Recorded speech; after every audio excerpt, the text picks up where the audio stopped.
The afternoon sun beat down on the quiet highway as three bikers pulled up outside a dusty gas station. Their engines growling like thunder. They were loud, rough, and carefree, the kind of men who laughed at rules and raced through life without looking. Back the leader, Jake, swung off his bike, adjusting his leather jacket when a soft voice made him pause. "Excuse me, sir. Would you like to buy my bike?" He turned around. Frowning, confused, a little girl no older than 9 stood near the roadside, her hands clutching a small rusted bicycle. The tires flat, the paint chipped, but she held it like treasure. Her face was pale, her clothes worn, yet her eyes steady. He blinked, unsure if he heard right. "What did you say, kid?" She looked up with quiet courage. "Please buy my bike, sir. Mommy hasn't eaten in 2 days. The laughter from his friends died instantly. The highway went still. Jake stepped closer. "You're selling this for food?" She nodded, her voice trembling a little. "We used to have a shop, but now it's gone." He crouched to her level. "Where's your mum, sweetheart?" She pointed toward a broken-down car parked nearby. A woman sat inside, her head resting against the window, eyes closed, too weak to move. Jake's chest tightened. Something about the scene hit him harder than he expected. He looked at the other bikers and said softly, "Stay here then." He walked toward the car. The woman startled awake when she saw him, her voice hoarse. "Please don't scare her, sir. She's just trying to help me," he said quietly. "Ma'am, she shouldn't have to do that. You don't need to sell her bike," she whispered. "We lost everything because of someone who took my husband's company and left us with nothing." Jake froze, his expression darkening. "What was his name?" she said weakly. "Richard Cole." The name hit him like a punch in the gut. It was the same man who owned the company Jake once worked for before he was fired for standing up against corruption, the same man who ruined hundreds of lives, including apparently hers. Jake's knuckles tightened around his gloves as the woman's words echoed in his head. Richard Cole. The name burned like fuel in his chest. He had spent years trying to forget the man who'd fired him for exposing fraud and left hundreds of workers jobless, including his own father. Now the man's greed had reached this woman too. He walked back to the little girl, his voice softer than before. "What's your name, sweetheart?" She smiled shyly. "Emma, sir?" He nodded gently. "Well, Emma, you keep your bike. I'll take care of your mom, okay?" Her eyes brightened, but she looked unsure. "Really?" he nodded. "I promise." Then he turned to his friends and said quietly, "We're not leaving until they're safe." They got food from the gas station first, sandwiches, water, and some fruit.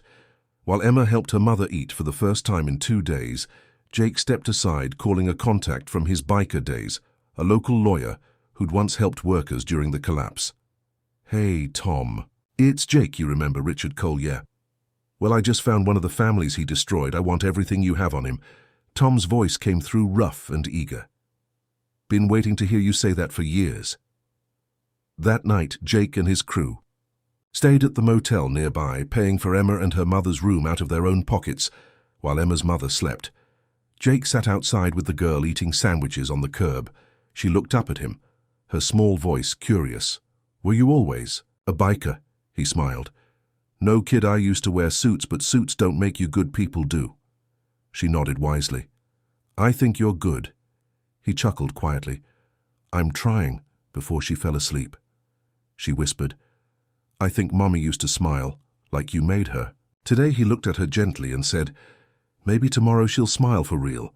But as he sat under the neon light that buzzed softly above him, his phone pinged with a message from Tom, 3 words that made his jaw tighten. "You'll want to see this." Jake opened the message and his heart pounded. It was a scanned document, an old legal file listing the names of employees who had lost their jobs and homes.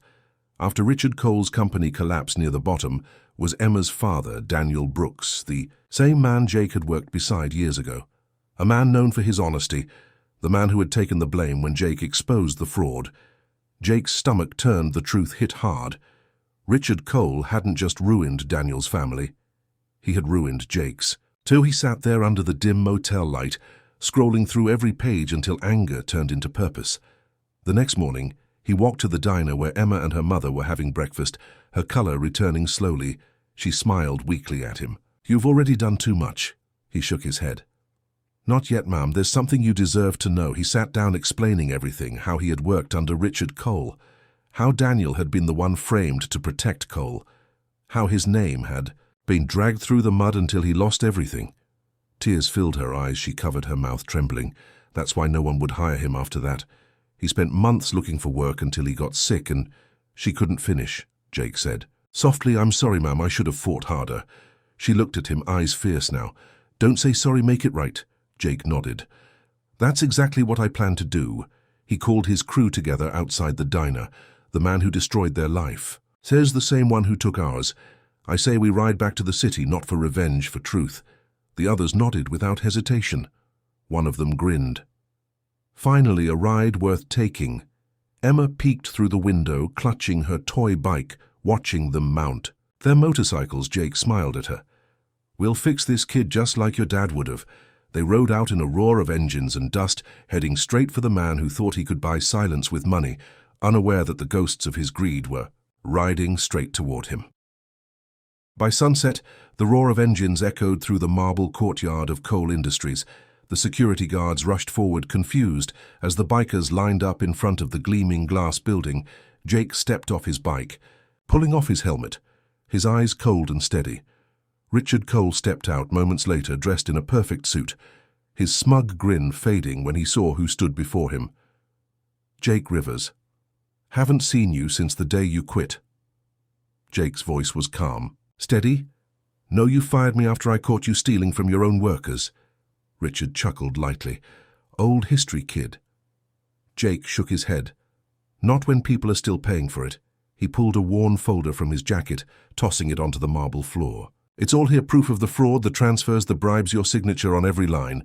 Richard's smirk wavered. What do you want, money? Jake took a step closer. No. I want you to face the people you destroyed, starting with Daniel Brooks. Richard froze, his jaw tightening. Jake continued. His wife and daughter are still alive and hungry because of you. She sold her last bike to feed them 2 days ago. His crew stood behind him, silent, the weight of his words cutting through the air. Within hours, the truth spread online. Jake's lawyer contact released the documents to the press headlines, flashed across every screen. Billionaire Richard Cole, exposed for decade-old corporate fraud. Reporters swarmed the building as Richard tried to escape, through the back. But police cars blocked every exit. The same man who ruined hundreds of lives was finally caught, because one little girl refused to stop believing her father was good. Days later, Jake returned to the small town, the gas station now. Quiet again, Emma ran up to him, waving a drawing, her smile brighter than the sun. Thank you, mister, you fixed everything. He knelt down, smiling softly. No, sweetheart, you did. You made me remember what fighting for something real feels like. Her mother approached, tears in her eyes. You gave us justice, Jake said quietly. No, ma'am, your husband did. I just finished what he started. As the bikers rode off down the long, empty road, Emma stood waving until they disappeared in the distance, her old bike. Beside her, the one she'd once tried to sell. Now shining with a fresh coat of blue paint left by Jake and his crew, the note on the handlebars read, "For the girl who never stopped believing." If this story made you smile, share it with someone who needs a reminder that accidents can turn into beautiful beginnings.